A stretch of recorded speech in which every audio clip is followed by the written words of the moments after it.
which is what is known in the UK as Body Off, Baywatch, Face Off, Crime Watch. Great. Look, is there some kind of bathroom you could... Oh.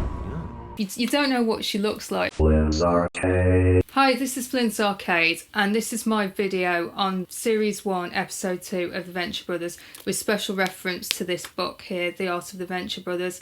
Please can you like this video and subscribe to the channel, and now on with the video. This episode sees Dr. Venture, Brock and the two boys go on an adventure to space to deal with a mysterious problem on the space station Gargantua 1. It's a bit strange for somebody to take children, well, the teenagers, but to take young people off to space, and it is, you know, it could be seen as highly irresponsible, and it is. But at the start of the episode, we see a scene of a much younger Rusty Venture being taken to the space station by his dad. Why, even little Rusty. Dr. Venture's companion and son is pitching in. So he obviously thinks it's very normal to take his sons with him. Careers in Science is the first episode that was written solely by Doc Hammer. What's quite interesting about this is Doc Hammer usually works as a painter prior to getting involved with the Venture Brothers. He's very good at painting, and we can have a look at some of his work now. It's seriously impressive. He does these really detailed photorealistic oil paintings. Interesting bit of trivia. He didn't know how to type before starting to work on this episode, so he actually had to sort of learn how to do this, which is really impressive when you think about it. He's also incredibly dyslexic, so that makes it even more impressive. In the book, it says that his main motivation was that him and Jackson Public had become really good friends at this point, and he was really worried that he'd let his friend down, so that really spurred him on to write this episode. Careers in Science is a very visually stylish episode. The whole episode is obviously a massive nod to the Stanley Kubrick film 2001: A Space Odyssey, but it's also a reference to other maybe not so well respected older pieces of media such as Buck Rogers. Take this barbarian in for interrogation. Hey, wait a minute. Captain Buck Rogers, you are now in the 25th century. I think I will have that right now. And we can really see in the design of the outfits, and this is all described in the book, that they really went for an orange aesthetic to make it look super 70s, and they really managed to pull it off. It's very evocative of an earlier time, and because it adds to an element of decay about the whole thing, which really contributes to the whole atmosphere of failure, which is something that's a theme that runs consistently throughout the Venture Brothers. It's a very funny episode. I particularly enjoyed the joke with Dr. Venture and himself in his spacesuit. Doc, you okay? Yeah, I'm fine. Yeah, I was just enjoying the super freedom of space travel. You know, testing out the waste collection pouch. It really is quite liberating. You know, that just really appealed to me. And also special shout out to the scene where they're taking the space shuttle into dock in the space station, and there's a really sexually charged conversation between Brock and Lieutenant Boldovich. Let's take this slow. It's my first time. I'll be gentle. Now where do you want this hot rocket? Wow, that's a big one. Now, ease it in. Good. Just like that. Brock, could we speed this up? I really have to go number one. And it was accompanied by a sort of really porno themed soundtrack, which made it even more funny. There's some new characters in this episode, like Lieutenant Boldovich, who I've just mentioned, and also a character called Buzz Manstrong, who's the astronaut who works on the space station. He's a complete from the outset. He's a very unlikable person. I particularly hate him because of the story he told the boys. Yep. They say his phantom spirit still roams these corridors. Phantom Spaceman! It's a special type of dick who tells a scary story to kids they don't actually know, without asking the parents what sort of temperament they are and things like that. And it's really bad because the boys are incredibly naive and they really take it to heart. So it's pretty evil. It's at best it's irresponsible. At worst it's really quite evil. Obviously we all know that actually that's apparently tall tale. In the Venture Brothers universe, apparently happened, but it's like, and that actually kind of makes it worse. You know, he just, you know, I kind of hate him from the outset. And also his treatment of Lieutenant Boldovich, because as we've seen in the episode, she's actually a really nice person and she seems to be quite in love with him. And then he's really got a rod up his ass for some reason, and they've never slept together, and she's tried it on with him and he doesn't want to, and because there's some weird thing going on. So yeah, he really is a terrible human being. I think I may be ready to... I don't want to rush you into anything. Rush me? We've been alone on this station for 6 years. 6 years of hand-holding. 6 years of kisses on cheek, of love notes in locker, of I heart Anna with that little TLA thing drawn on space boot with Sharpie. Lieutenant Boldovich is, you know, she seems to be from Russia based on her accent and her name. She seems like a very nice person, but she's been really like mucked around with by Bud Manstrong.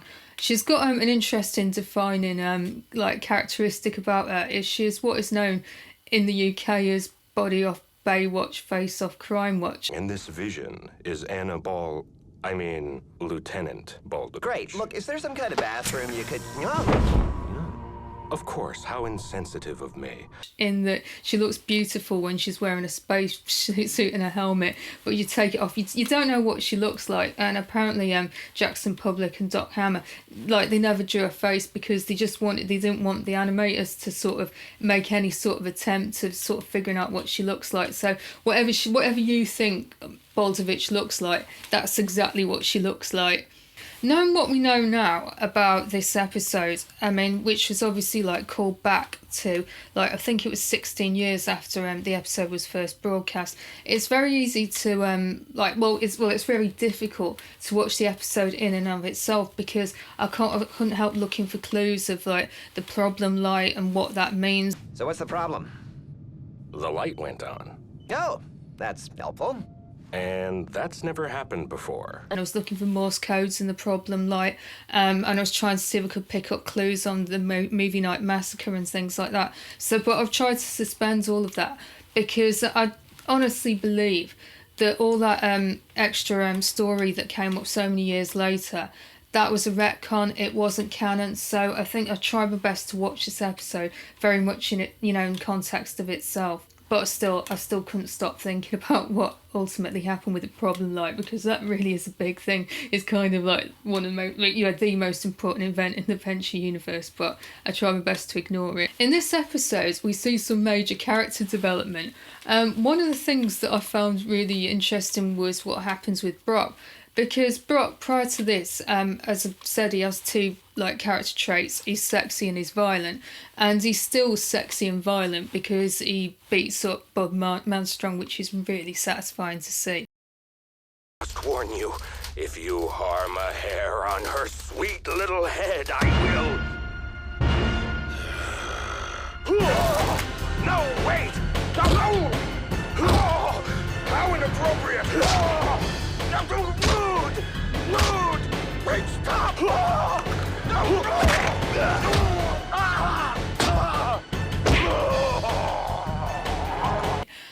But also he's very sexy because of what happens with him and Lieutenant Boldovich. But there's something else that I noticed in that episode, that I'm thinking that he really is some sort of superhuman, because in the past I thought his strength and his general toughness was because he's massive, and also he's incredibly well trained because of his job in the army. But the fact that he managed to survive getting thrown into space. What happened? Someone opened the bay doors on him. He should be dead. Phantom Spaceman! We gotta warn Dad! Go lie down for a sec. And even Boldovich is shocked by it.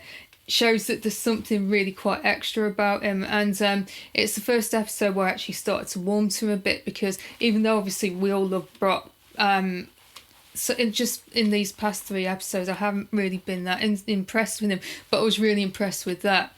We also learned that Dr. Venture is really haunted by the memory of his late father. He literally, when he blacks out because he falls over and hits his head, he literally has a hallucination of him looming over him. Of course. Am I a ghost? Yeah, that's it. I have come here to show you the folly of your ways.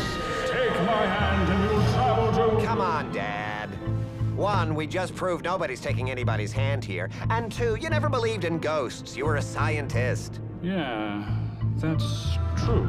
And it's the first time we can see just how troubled he actually is with this. It's handled really well in the episode because it's the Venture Brothers. It doesn't go into like proper opining and angst, but yeah, you can see that this guy's had quite an impact on him.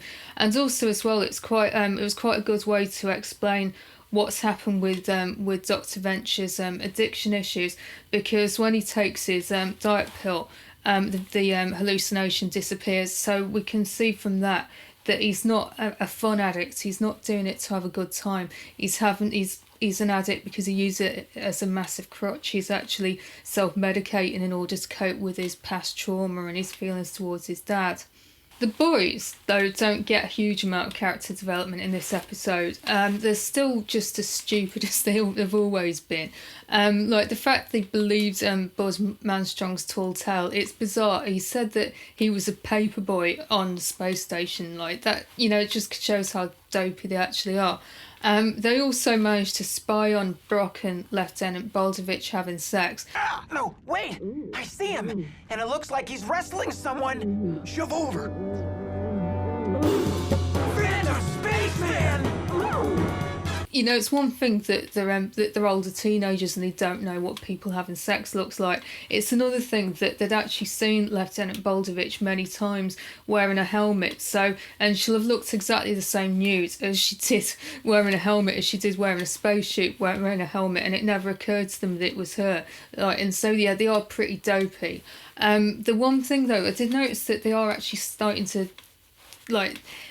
change away from each of them by way of personality though, because I saw that 2 traits have been revealed about Dean. One of them is that he's got a nervous stomach, which is when he spewed in his helmet, which I particularly enjoyed, so which could be an indication of a nervous temperament.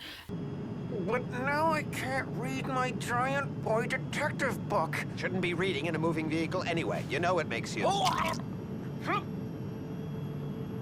Another is that he's a bit of a bookworm, and I thought we'd just do a bit of a segue into Giant Boy Detective. I always thought that Giant Boy Detective was a real thing that existed in American pop culture somehow, that it was like a children's book that we just didn't get in the UK.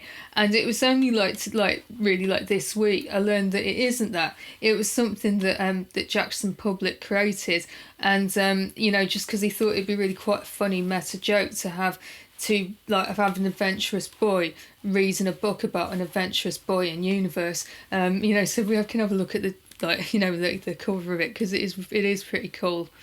So in conclusion, I'm going to give this one a 9 out of 10. They all get a high score. I mean, I'm going to give at least one of them's going to get a terrible score, I'm sure of it. But I really enjoyed this episode. I loved the way it looks. I just thought it looked amazing. I just loved all the Kubrick references, and I also found the jokes really funny. The thing with the people, with Dr. Venture in his spacesuit, and with the conversation between Brock and Lieutenant Baldovich. I just found it really, really quite funny. So yeah, it's a particular favourite. The reason why I'm not going for a full 10 out of 10 is because I got quite the fact I was quite confused by the whole thing with the retcon and the facts, and I was looking for evidence that it really was canon, that this happened, and it had been written in with the way of bringing back this storyline 16 years later, and I'm absolutely convinced it was just a retcon. It wasn't that. I mean, it's to the credit of Jackson Public and Doc Hammer that I saw an interview with them a couple of days ago where they're quite open about the fact that they love their own show and they actually watch their own show themselves. So they must have seen it and thought, oh, we can bring this back. And it was absolutely genius when they did. But because they were so distracted by that, it was quite difficult to watch the episode and not think about it too much. Anyway, thanks for watching this video. Please can you like the video and subscribe to the channel. In my next video, I'm going to talk about Midlife Chrysalis, which is episode 3 of the series 1 of the Venture Brothers. So I'll see you there.